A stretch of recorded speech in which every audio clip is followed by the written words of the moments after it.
Y'all, what this story shows is what all the stories in Scripture show. God's providence will never take us to a place where His grace won't sustain us.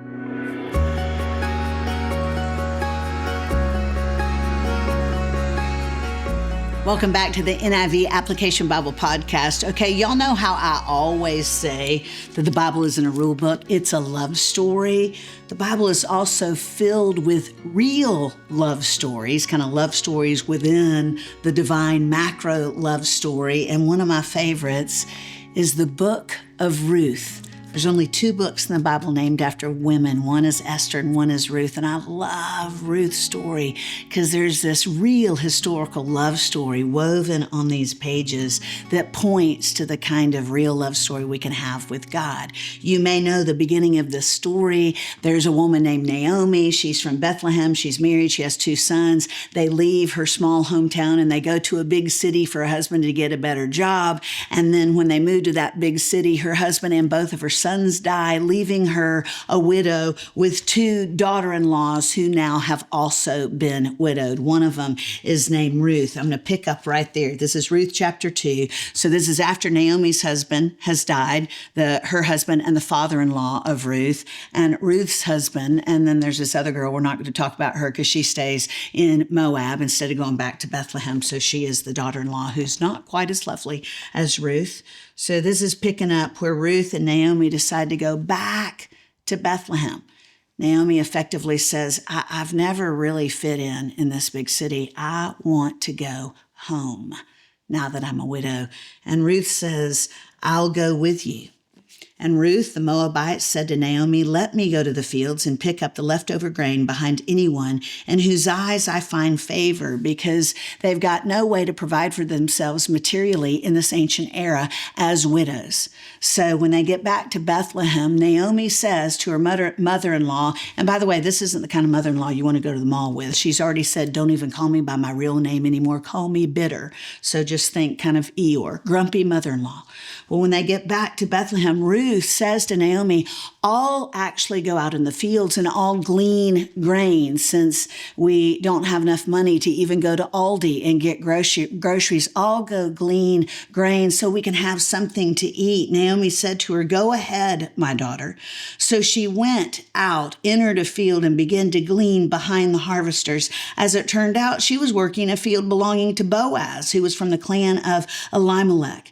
Just then Boaz arrived from Bethlehem and greeted the harvesters. The Lord be with you. The Lord bless you, they answered. Boaz asked the overseer of his harvesters, who does that young woman belong to? Do you know what that means? The original Hebrew? Hubba, hubba, hubba. So these 2 widowers, one old, one young, have gone back to this little itty bitty town after their husbands died. One of them, the older one, Naomi, is bitter, had a hard life.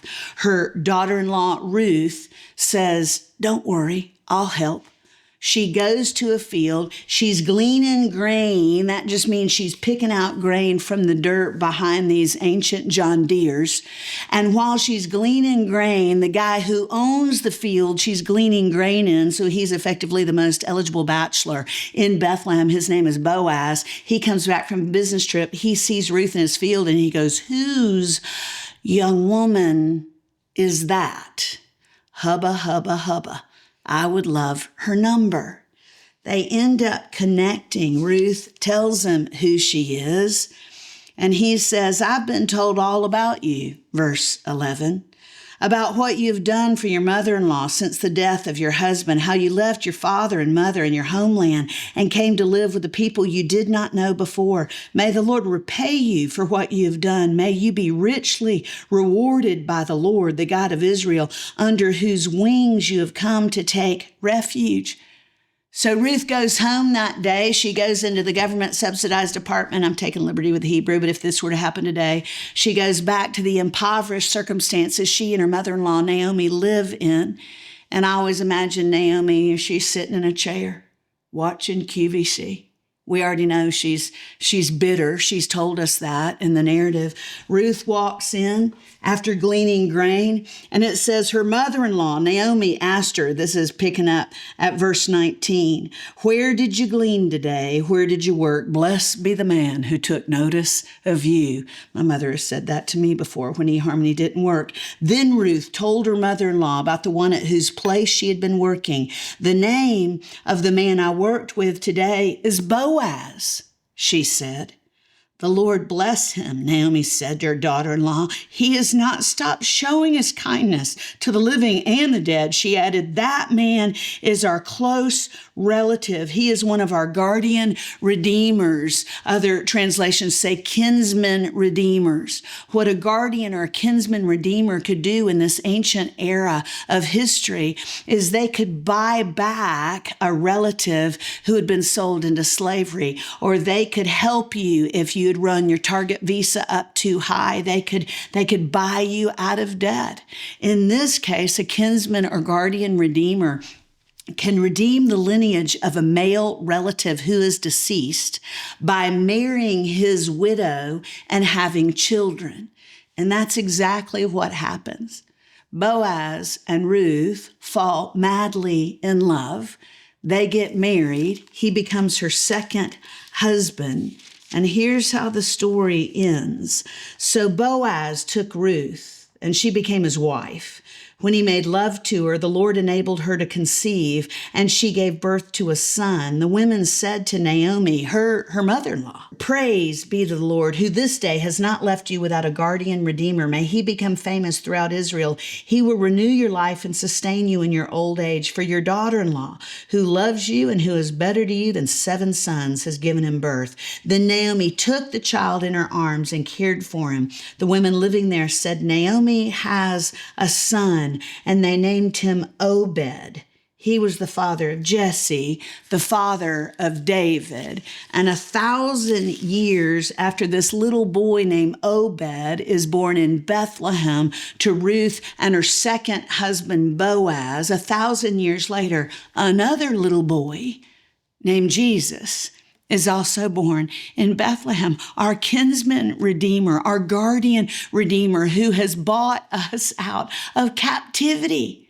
Y'all, what this story shows is what all the stories in Scripture show. God's providence will never take us to a place where His grace won't sustain us. And that's basically what the application note says here. What the world attributes to large, impersonal forces of nature and chance, the Scriptures attribute to the sovereignty of God. This is a fundamental teaching of the Bible, and the book of Ruth stresses that teaching throughout its chapters. How we respond to the circumstances that God may bring into our lives often determines further outcomes. You can trust in our kinsman redeemer. He's a good God. His boundary lines for us fall in pleasant places. He's for us, not against us. This is not a rule book. It's not a collection of fictional morality tales like Aesop's fables. This is true, y'all. It's a divine love story. It's about a God who loves us so much that we will never see His back, even if you feel like you are absolutely lost in your circumstances. Take heart. He is with you. And His sovereignty will never take you to a place where His grace won't sustain you. He's a redeemer. He's our guardian redeemer. Lean into this. It'll change your life.